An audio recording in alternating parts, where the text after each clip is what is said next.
Okay, balikan natin yung yung second example, 'di ba? The second example is 4x squared y minus 4 4y, 'di ba? Ito muna tingnan mo. Hindi pala 4 'yon, no? That is 12, 'di ba? Ito muna ang numerical coefficient ang tingnan mo. 12 and 4, no? So ano yung common number that can divide both 12 and 4? The common number is 4. Diba? Tapos next na tingnan mo sa mga variables, ano yung common? Ang common dito is y. Diba? So, when you divide the two numbers, gagamitin mong divisor yung common sa kanilang dalawa. So, it will be 12x squared minus 4y divided by 4 and y.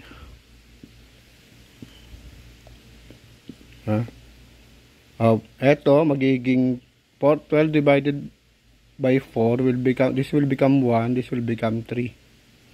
Eto naman y divided by y, wala na yun, di ba? Eto ganon, 4 divided by 4 will become 1, y divided by y will become 1. So ano matitira sa equation mo?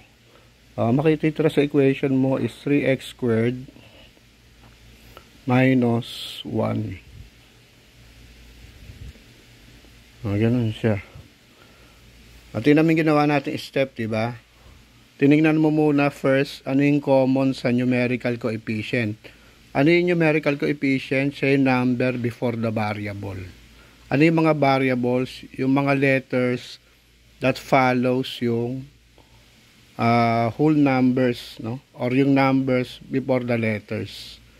O dito 12 and 4, anong common, ano number that can both divide 12 and 4? Yung 4.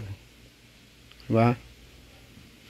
12 divided by 4 is equal to 3. 4 divided by 4 is equal to 1. Diba?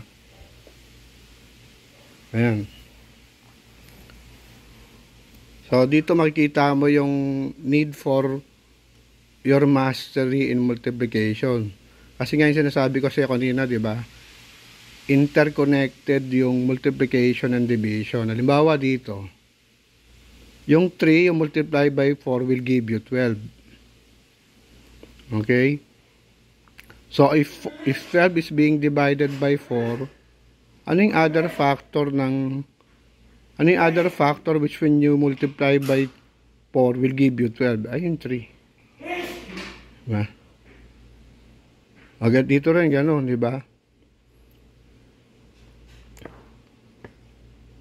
Ano yung other number which when you multiply by 4 will give you 4?